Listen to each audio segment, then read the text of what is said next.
Some leaders leave footprints, others leave libraries. You're tuning into the Authors on Mission podcast, where industry giants become literacy legends. In every episode, we talk with authors who turn their brilliance into books that transform lives. I'm Danielle Hutchinson, your host and Chief Creative Officer at Authors on Mission. Welcome to your authorship experience.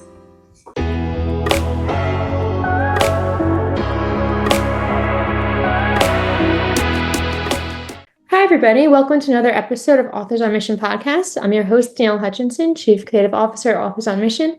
And today we're going to explore the strategies and insights of an amazing expert in her field, Melanie Falick. She's the author of Making a Life, Working by Hand, and Discovering the Life That You Are Meant to Live.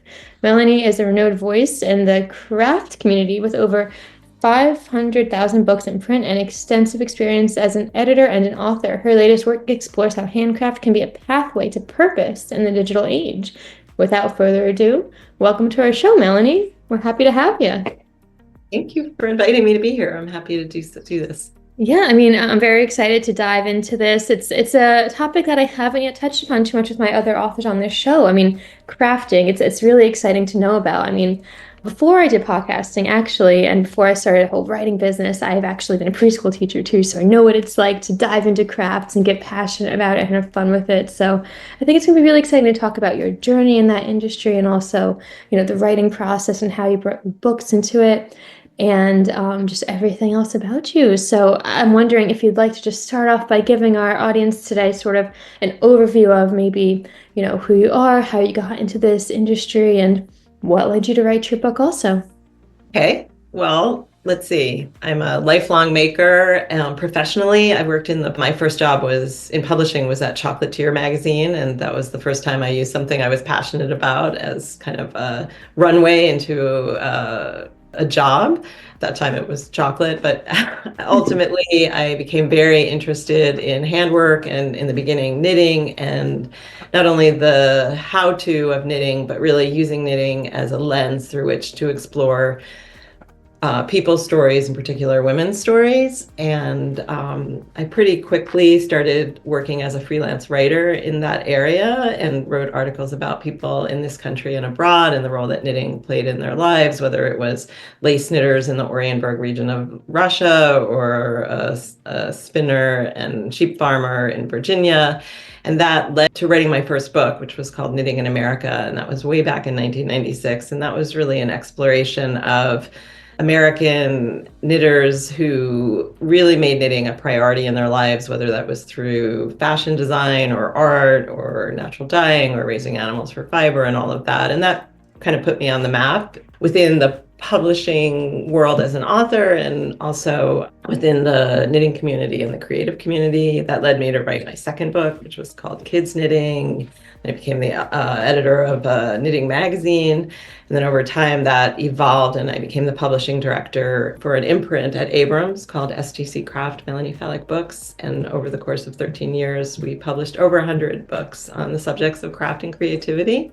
So I've always really balanced different parts of different skill sets, whether that was being an editor, a writer, an author, a creative director, and that all kind of came together in my most recent work, which is Making a Life, Working by Hand, and Discovering the Life You're Meant to Live. And that really pinpoints my passion and my mission, which is really to share the value of handwork in our lives in the modern world. Well, thank you for sharing that journey with us. It's incredible to think that you're able to find something that, you loved, like knitting, crafting, and kind of just branch off of that and, build something for yourself and for others and to help them in so many ways. You're a creative consultant now, which I've heard, and I'm wondering, what inspired your transition from going from helping others tell their stories to sharing your own in the written word? What was that? All of that has really always overlapped. It hasn't really developed from one to the other. I think when I first entered this part of the publishing community, I just wanted to do anything that was centered on women and handwork and their stories. When I did my first book, I was just put in the position of having to kind of art direct the photo shoots and having to find models and figure out what they were going to be wearing and figuring out locations. And then I worked really closely with the graphic designer on that book. And that was because at the same time that I was doing that book, I had also been working in the publishing community as an editor, as a proofreader, as a copy editor, as a developmental editor. So, but it was really with Knitting in America that I thought, wow, like this is cool. Like I know how to do this. I remember driving around in my car thinking like, oh, we have to figure out where we're going to do the photographs for this particular part of the book, and not really knowing, and then kind of the answer popping into my head and really being alert to all that. And I then, in the actual making of the book and in the design process, really being fortunate that graphic designers allowed me to participate in that, and also the publishers. And then when I was the editor of the Knitting magazine, once again on a shoestring budget, I really had to develop those skills. And I have to say that making something ordinary extraordinary, telling a story both with words and with visuals, those different aspects of the bookmaking process fascinate me and intrigue me and equally. Yeah, thank you for sharing that with us. I mean, first off, I think it's great that you had such a hands-on experience with creating these books, like that the graphic designers allowed you and enabled you to be creative with it and do that. That's something that not a lot of publishers do. So I've been learning myself too. I mean, with self-publishing, it's different. You have complete control. At Authors on Mission, we also allow you, like, it's done for you process, right? Everything is, exactly how you want it to be, especially with cover designs. But a lot of times I talk to authors and they say, they hold up their book cover and they're like, yeah, I didn't have much to say about this one. They just kind of made it for me. I'm not even happy with it. I'm like, you need to have that. Yeah. It's great that you had It's a really tricky part in the publishing, in the traditional publishing world. And working for 13 years as a publishing director at Abrams, I certainly tried really hard to welcome authors into that process. Some authors became key to that process, and some not as much, maybe because they didn't have kind of a visual sense. But, creating that balance, I always felt like I had to be like a diplomat, but it was certainly always my goal to only acquire books where the author and I had a shared vision and that we could then actualize that vision. And not all publishers do that when they're acquiring books. And sometimes I meet authors and they choose to go with a publisher whose books they didn't really look closely at, or maybe they didn't even like, but they somehow thought that their situation was going to be different. So I always tell authors to really research the publisher as well as the editor. And if you can, speak with other authors who have worked with that editor and publisher. I think a lot of publishers get a bad rap because it is a common story that people are kind of dissatisfied with their cover or didn't feel like they were involved. But there are many editors like me who really do try to encourage people to be part of that process. But, I can say, having been on the inside of that, I was dealing with the sales department and the marketing department and all of their opinions and all of their expertise. And I think now with self-publishing really coming to the forefront, it's starting to balance out a little bit. And some of the traditional publishers, are developing what they call like hybrid programs because they know that the self-publishing model is available to people. And so that becomes just like another publishing house to, quote unquote, compete with. For example, when I was acquiring books, I would know that somebody was going to 3 other publishers with their proposal.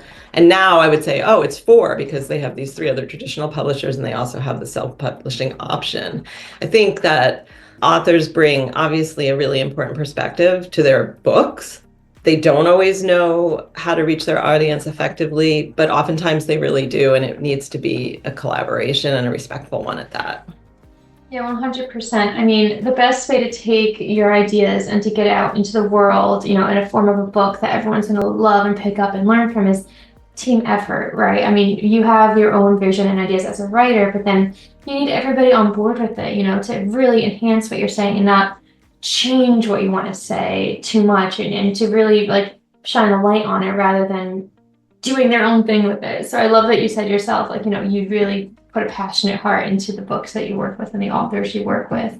Yeah. And I think buyer beware, or in this case, author beware, in that really do some research. And sometimes like a publisher might approach an author and say, oh, we'd love to do a book with you. And if it's a first-time author, sometimes they're so flattered and excited about that opportunity that maybe they grab onto it quickly, not realizing that that might not be the best publisher for them.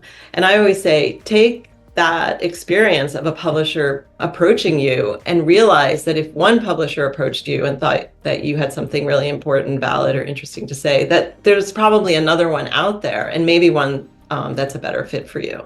Absolutely. It's about shopping around and finding what's best, right? You need to make sure it's whatever it is that's going to put the best light, like I said before, on the book. It's very important to do. So I appreciate you sharing that tip with us. For all of our listeners today, it's definitely something to take to heart and put into practice because. Yeah, and I'm working with an author right now who, she wanted my help in kind of developing her idea.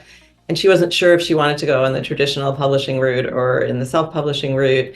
And I said, well, let's work on a really good proposal, because whether you do traditional route or a self-publishing route, a proposal is really getting the nuts and bolts of it out, into your consciousness and really being able to see what works, what doesn't work, what are you imagining, how are you going to market this, where can it sell? And then from that point, make a decision about the best route for you. And this particular author, after we had done all that, she's like, and she has the financial means to self-publish. She said, I want to self-publish. I don't want anybody else telling me what's going to be on the cover. Yeah, absolutely. I mean, I love that as a perfect example. And I'm sure a lot of people listening right now resonate with that, right? They've been doing the same exact thing. So it's important to consider all options. But at the end of the day, like you said, find what works for you and, being able to have that control over your work. So kind of transitioning back to your books and exactly what you've written and done. I mean, you've reached over like 500,000 readers, and I'm sure you've gotten a lot of feedback on that, right? So I'm curious, have you ever been particularly surprised by the amount of feedback or moved by anything that an audience member has said to you? I mean, for example, a lot of our listeners today, they're trying to get their word out and they want to know exactly the impact they can make. I'm curious, have you heard from any readers in their field in regards to?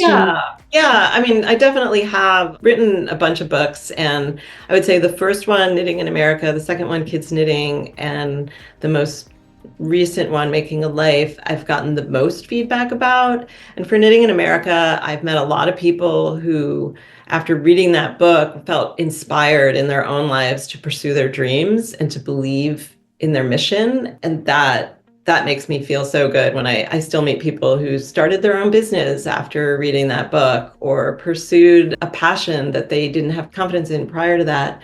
And for Kids Knitting, which is probably the most successful, having sold over 200,000 copies. That's amazing because I meet so many people who learn to knit from that book. And it originally came out, the first edition came out in 1998, and it's still in print. And now the people who were learning from it back in 1998 are adults. And, it's kind of weird when you meet adults who learned from it when they were kids, because it makes you feel really old. But on the other hand, to feel like you've had that kind of impact on people's lives, and when you teach them to do something like knitting, they can pick it up and put it down and pick it up or share it with others throughout their lifetime. And for me, knitting has been kind of a gateway to explore the world, and to think that I might have opened that gate for other people is so gratifying to me. Similarly, with Making a Life, I think it's really helped people to address the question of making a life versus making a living, and how you find a balance between those two things. And in this day and age where things move so fast and we're so influenced by what's happening externally, and we're very reactive to that. And sometimes we're kind of passive in a lot of what we do in terms of like receiving information, and rather than being active, which creating with our hands is very active. We're taking materials that are in one form and putting them in, creating another form, oftentimes to make something really useful. So helping people to find that balance and that confidence to pursue their passion and to find a way to incorporate it into their lives, whether that's in a full-time way or a part-time way, but really prioritizing what brings them joy. It feels really good to be part of that for people. Yeah, and especially, in terms of your second book, what you just said about like, in this day and age, you need almost what you described as a grounding counter for force, right? And that's sort of how crafting and that sort of practice can enable us to do so. Would you elaborate on that concept that you wrote about, the grounding counter first? Yeah, yeah. Like a lot of our reality now is virtual. It's not tactile our screens, they kind of all feel the same. If I use my phone to send a text to a loved one about something important or to buy, toilet paper, my tactile experience is the same. Mm. And in fact, when Steve Jobs was developing the iPhone, his idea was to make this sort of frictionless glass.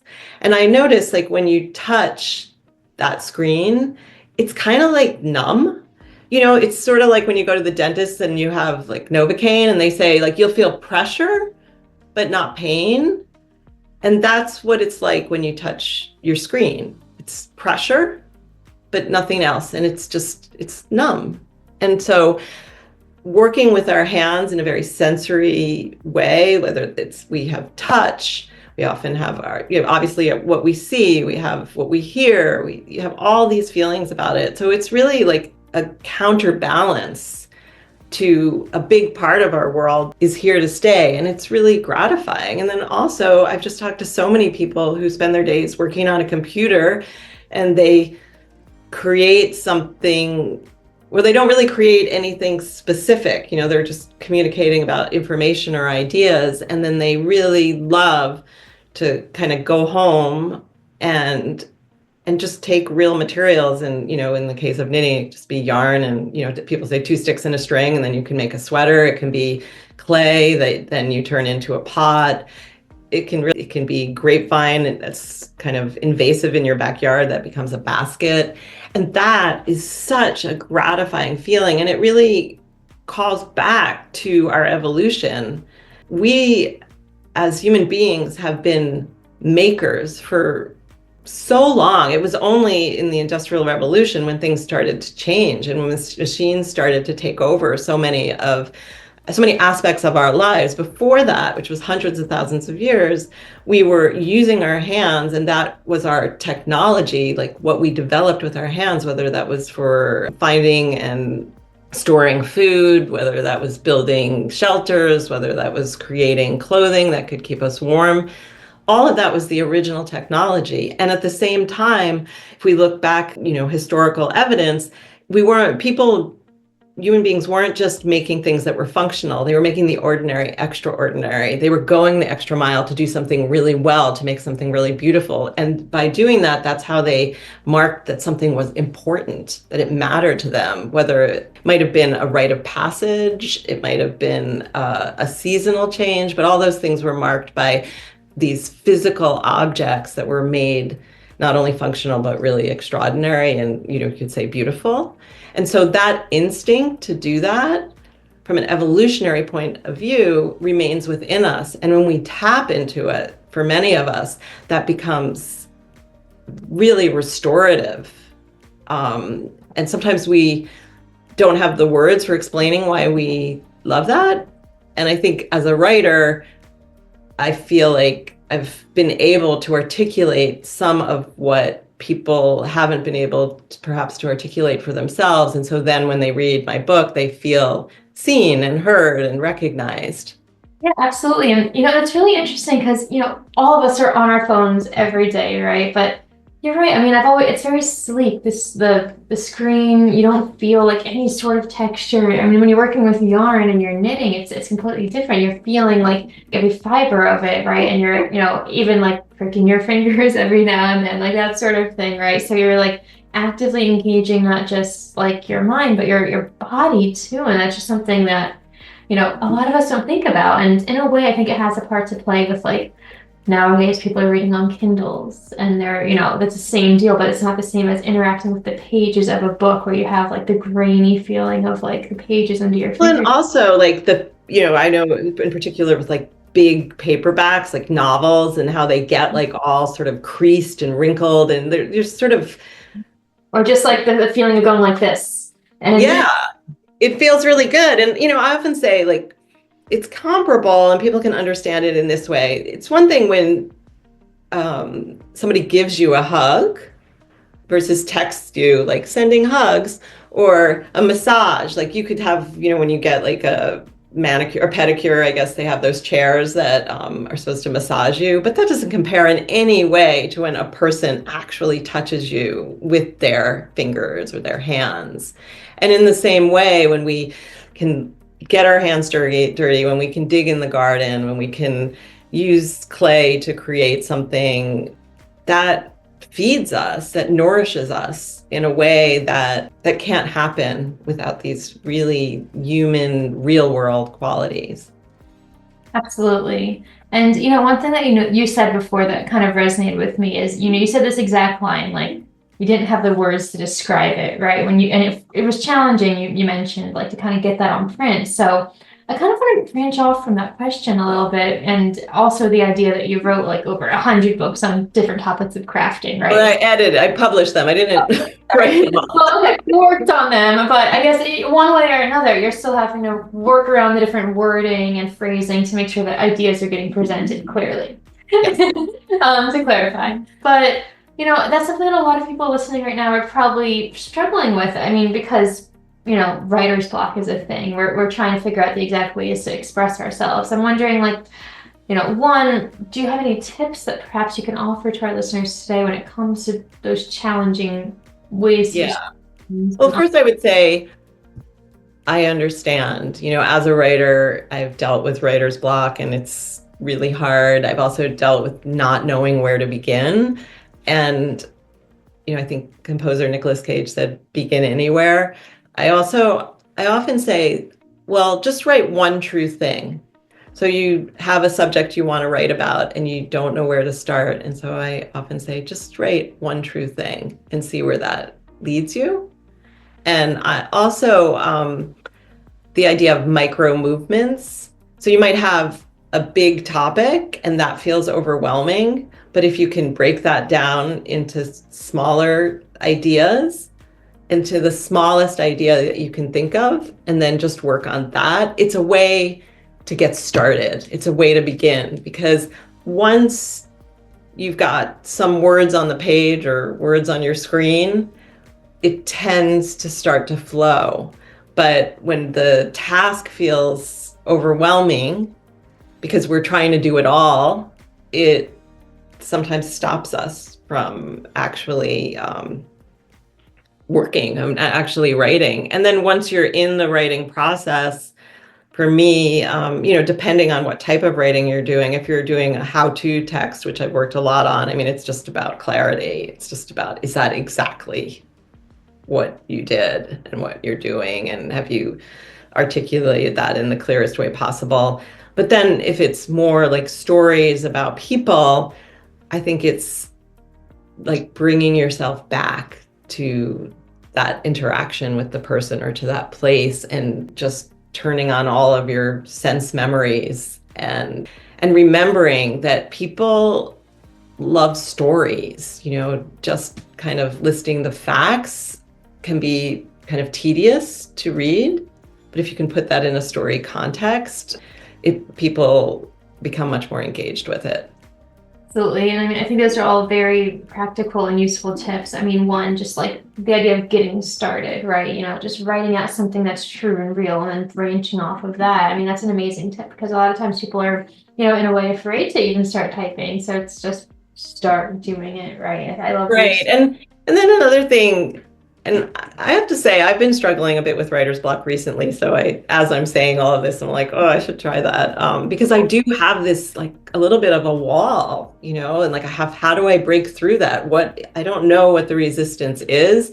I have on my computer, actually, I have this little piece of paper. It says, invite resistance in. I want to know what you're saying. So, Oh, which I just found that someplace and I thought, I should really do that. Like, what is this resistance saying to me? It's usually telling me, I think, something that I'm scared about.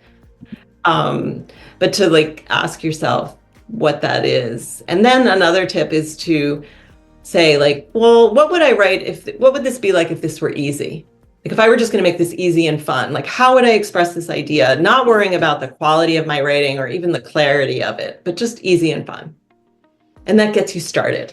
Exactly. And I like how you said, even fun, right? Like that's what at the end of the day, writing is all about, like enjoying yourself, being creative with it. Same as crafting and knitting, right? Having fun with it, enjoying the process. It doesn't always have to be like, getting ideas out, enjoy it, and be passionate with it.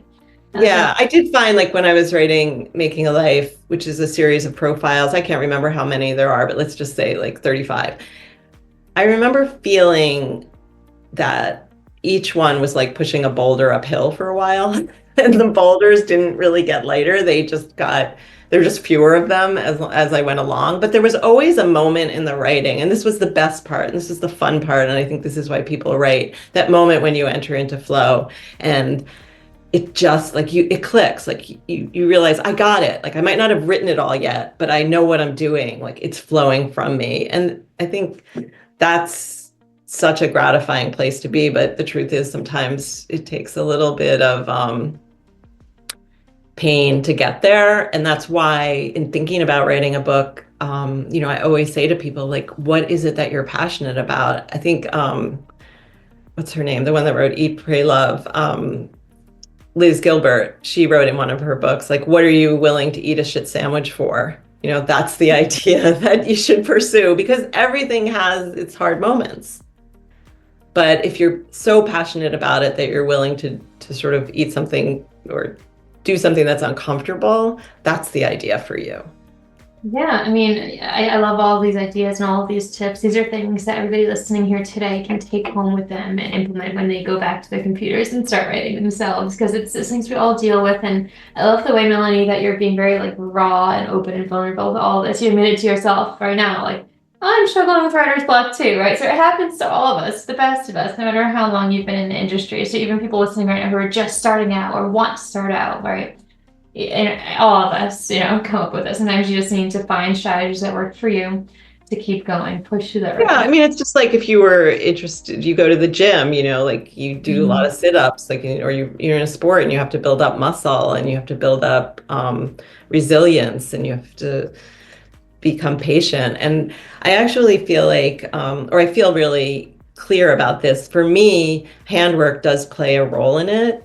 And there are neurological studies that show now that it really is important within the creative process to have in your brain like times of focus and times of unfocus.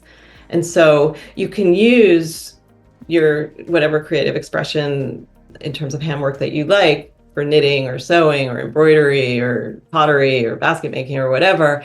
But when you do that, you use a different part of your brain, and it's a less verbal part. There are fewer words involved with it. But I really believe that we think without words, but of course it's very hard to articulate what's happening when you're thinking without words. But I know I did a writing residency at the Penland School of Craft, and so I was surrounded by people who were doing painting and paper cutting, and I was at what they called the book arts studio. And I ended up, like, when I would hit a rough spot in my writing, I would like borrow somebody's paints or borrow their X-Acto blade, and just without putting a lot of thought to it, without putting any words to, just let my hand guide the process. And then I found, and it was really like miraculous to me, I found that once I had done that a bit, when I went back to my computer and I started to write again, all of a sudden what felt like a block, what felt like, oh, I don't know what to do, I don't know how to transition from this to that, all of a sudden it opened up. And so I think there's stuff happening neurologically that we don't exactly understand, but we can use as a tool. Thank you for all those insights. It's all, these are all things that, again, we're going to take home and we're going to be able to implement. And it's very clear that you yourself are doing the same thing in your writing. I mean, thousands of successes with your editing work, your publishing work, your writing work. I guess branching off of that, Melanie, what's next for you, right? You're dabbling in all these different areas. Have you considered, like, what's next on the radar? Are you considering maybe another book or continuing on with publishing, or what's on the horizon? It's an interesting question. There might be another book on the horizon. I'm really not sure. After I did Making a Life, I was just so inspired by the people that I met and interacted with. And, I've been a maker for a long time, but professionally, I was working in the publishing world, which, as there's a lot of computer work. When I was at Abrams, there's a lot of focus on sales reports and P&Ls and marketing plans and deadlines, and it was very, very stressful. And so I decided to take a chance and leave that, and then to sort of kind of find something else. And that led me to writing the book, Making a Life. And once I finished writing Making a Life, I really decided to deepen my own making practice, still do freelance work within the publishing community, but I also really have focused on going deeper into different forms of making that have always intrigued me. And I found that the areas that interest me most are the ones that are most connected to like nature and or just the natural world in general. So I became more involved in gardening. I became more involved in pottery and in basket making and natural dyeing. And I'm doing these things for my own learning and for my own satisfaction. And I find the more connected I am to that, the more at ease I feel in my own body and my own skin and in my own life, and the more able I am to kind of face the complexities of the world and the things that happen that I don't understand or I'm not content with. So now is this interesting period of, do I allow that to just be who I am and not turn that into another book, or does it become another book? I do feel like since Making a Life came out, I've been asked to speak on podcasts and in person quite a lot about this topic. And I feel like this topic has created a profession, it has created a community for me, and it has created a sense of purpose. And, we all need a sense of purpose. And so sharing these ideas feels like a purpose. So, so that is all good. So part of me is just like, just be content. You found your purpose. You found your community. You can work professionally to make enough money to support your lifestyle. Maybe you're done writing books. I don't know. So I don't know, like that's a possibility. It's always been, for me, writing has been kind of this superpower that allowed me to explore the world. It's allowed me to travel like really extensively, and it's opened doors for me in all sorts of places, because as you know, when you say like, I'm a writer, I want to write about this in your life, people say, oh, okay, come on over. Do you want to sleep over, or do you want me to make you lunch? And so it opens all these doors for you, and that has been really wonderful for me. And now that melding of personal and professional, I'm kind of like, maybe I'll just relax. I'm not sure. Stay tuned. Well, yeah, I mean, I'm sure a lot of people listening right now are probably considering something just like that, right? Like, they're comfortable in their lives. They're like, I've done a lot already. Why not just go home, watch a movie, some Netflix? But I guess it really just depends on what your heart's feeling. Like, if you feel like you need to get out into the paper and continue, spreading the word, it doesn't always have to be for like profit or anything like that. Sometimes you just want to share, your experiences. So maybe it's just another element. You want to feel like you play a positive role in your own life and in the lives of people around you. And one of the people I wrote about in Making a Life, Peter Korn, who was the founder of the Center for Furniture Craftsmanship, I was just reading his profile yesterday, and he said something about doing your best to clean up your little corner of the world. And I thought, that's just such a nice idea. We can feel so overwhelmed, especially when we read the news, but it's like, well, what can you do in your little corner? Absolutely. And, you never know when you write a book who you're going to touch, right? If it's out there on the shelves or accessible to anybody on the internet these days when they purchase it, then you never know, even years from now, somebody might read it and make like a life-changing choice based on just like a sentence you had in there. So sometimes it's someone's injustice not to put your ideas out there, and, because anybody can be impacted by it. But branching off of that, I'm actually kind of curious. You've traveled the world to write your books? And, not to, derail from what we're just talking, because that's entirely important, but I'm also very interesting. And that's something that a lot of us are probably curious about too, aspiring authors wanting to see the world just like that. Can you share just like a little bit about that experience and how that came to be? So people just invited you to their houses. Is that how it worked? Yes, yes.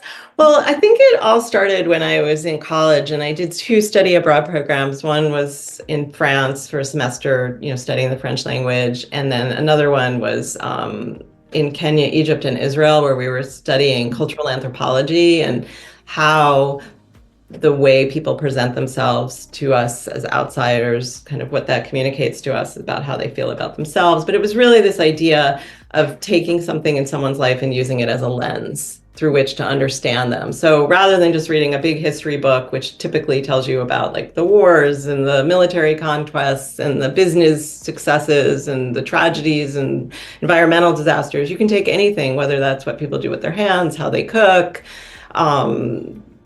I remember once saying to my son, like, we both love really spicy food. And it's like, what if we did like a trip around the world where we just went to all the countries that had like hot peppers? So you can take something really small that you're interested in. And once you do that, and then you pursue meeting other people who are interested in that, they become, very welcoming and receptive to you. So I loved to travel. That was something that was born in me in college when I had those really positive experiences.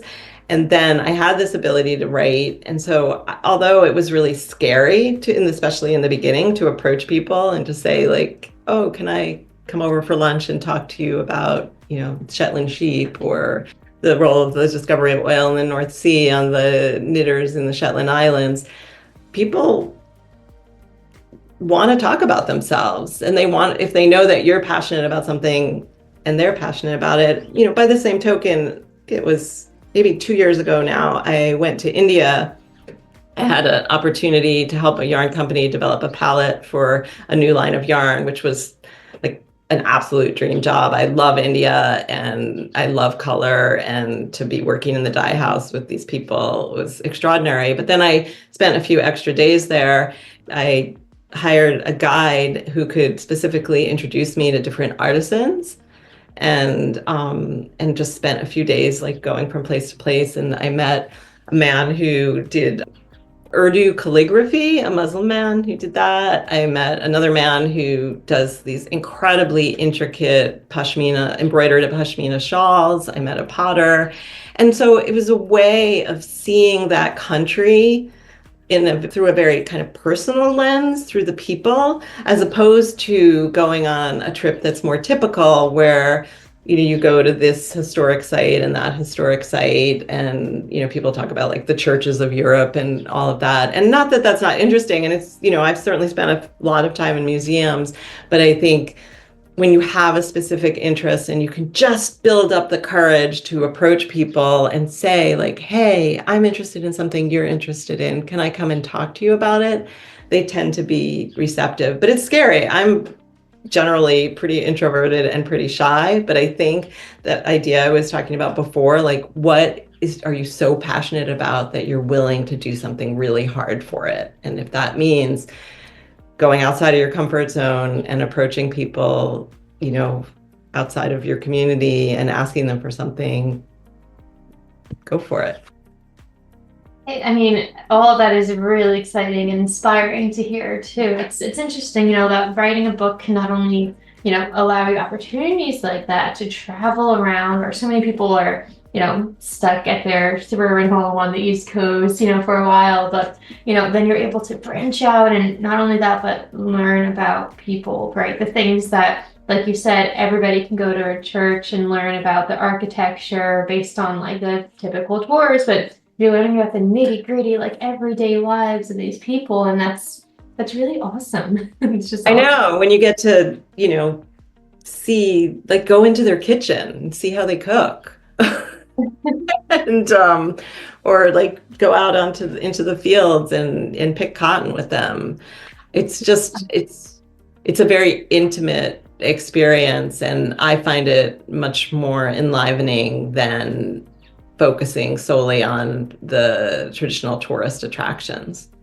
No, I understand that completely. And, how can you really get a full idea for the culture without, being there in the everyday life like that? I mean, nowadays we have AI and you could just like write a scene from somebody's, kitchen, but, that's not the same as actually seeing it yourself, Sort of right? like that same idea of like the massage, like you could get like a machine that gives you a massage or a chair that gives you a massage, but it's not the same as a person giving you a massage. And so, yeah, when Well, AI does something for us, I mean, I hope that AI helps us to cure really illnesses, to cure like homelessness and poverty, like anything that it can do to make people's lives better, but it doesn't replace like humanity.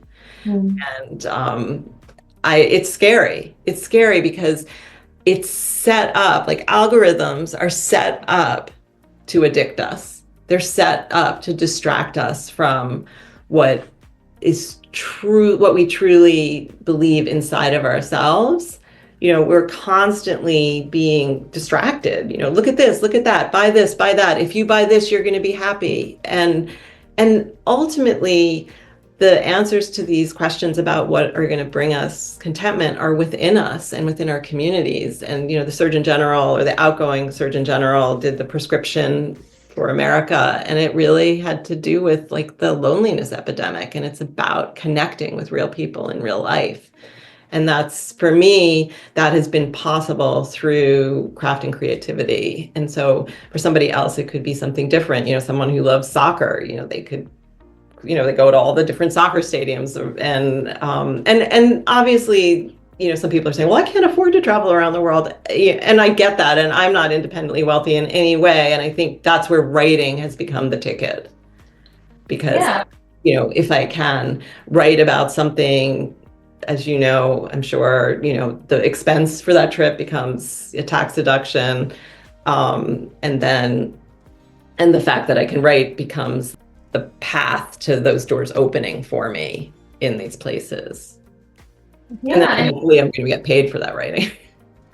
Honestly, Melanie, I think we could almost have a whole other podcast just on like how to leverage writing for like, being able to see the world and like this sort of thing. I mean, tax deductions, like really, I never would have even I mean, assumed that. But it's a whole other part, right? I mean, like I was gonna say, there's more affordable ways to travel, right? Just choosing, a path that's more affordable for you, but of course. a whole other avenue. That's so interesting. Right. I mean, I'm not trying to cheat the system. It's just if Oh, you're you're right. going and you're earning your salary by travel, and that's a business expense. I mean, Yeah, that's absolutely, absolutely. I mean, that's probably a topic that a lot of people are interested in learning about too, because I mean, I've traveled myself, for this position and for writing as well, and just kind of like, one backpack, three laptops going around, but there's so many other options. Yeah, whole nother ballpark there. But as we start to wrap today, Melanie, I'm curious to know if you have any just last minute advice for anybody listening right now regarding the writing process or even, crafting and implementing that into their lives. What kind of last piece of homework can we leave them with today? I would just say for anyone who is involved in handwork and creative expression, or for anyone who is curious about it, that to remember that in our modern world, it's as much about the process as the product. And people will often ask if they see you, let's say, crocheting something, well, what are you making? How long did it take? And how much would you sell it for? And those questions are kind of irrelevant to the role that this handwork typically plays in our lives, because it's really all about the process. And we don't, we have cars, which doesn't mean that we shouldn't take a walk in the fresh air. We can go to restaurants, we can buy our food pre-made, but that doesn't change the joy we might feel in preparing a meal and possibly sharing that with friends and family and sitting around the table with them. And by the same token, just because I could, tap my screen, with this sort of slick screen and feel this pressure slash numbness and order a very affordable and probably very pretty sweater, that doesn't mean that there isn't value in making one for myself. And in fact, the value is multifaceted and it develops like so many good things, like the joy of making, the confidence, the competence, the self-expression, the feeling of comfort in one's own skin, all sorts of things. So if you see the handwork not just about your judgment of the final product, but the contentment and satisfaction you feel in the process, you will probably find that it has great value in your life. Thank you for sharing that. I think this whole podcast has been just filled with information ranging from one to the next. And I think, all in all, our listeners are going to get a lot from this. And, they're going to take this home and implement it in their own lives. And honestly, you're kind of inspiring me to go to Hobby Lobby right now and pick up some yarn. It's been a while since I've done any of this myself. So, amazing conversation here today. Yeah, well, I hope you will. And let me know what you decide to make. How much you enjoy the process. Oh my gosh, it's been so long. I did it when I was in high school and going into college, and then life just kind of sometimes gets in the way. Maybe that's especially here from a lot of people, but there's no saying you can't, write with one hand and knit with the other, right? And you can listen to audiobooks and do your handwork, which is, a way that can some people find really effective. I just think it's literally at our fingertips, and not everybody is going to want to do it or love doing it, but so many people do and can. So give it a try.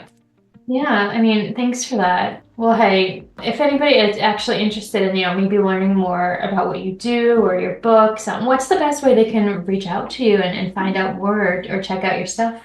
Where can they find you? You can visit my website, which is melaниefalick.com. And from there, my email is right on there. You can join my mailing list, but the truth of the matter is that I haven't sent out anything for quite a long time, but I may someday. If I decide to write another book, I might do it. But also I post on Instagram, and again, very straightforward. It's Melanie Falick. I'm Melanie Falick on Facebook.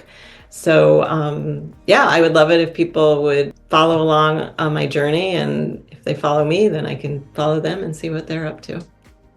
Awesome. Well, thanks. And I always like to ask that, but we also are going to have all the links right in the comments on this description of this on this post right here. So for everyone listening right now, take a look, click the little button, go check it out, and also pick up your own copies of Melanie's works too.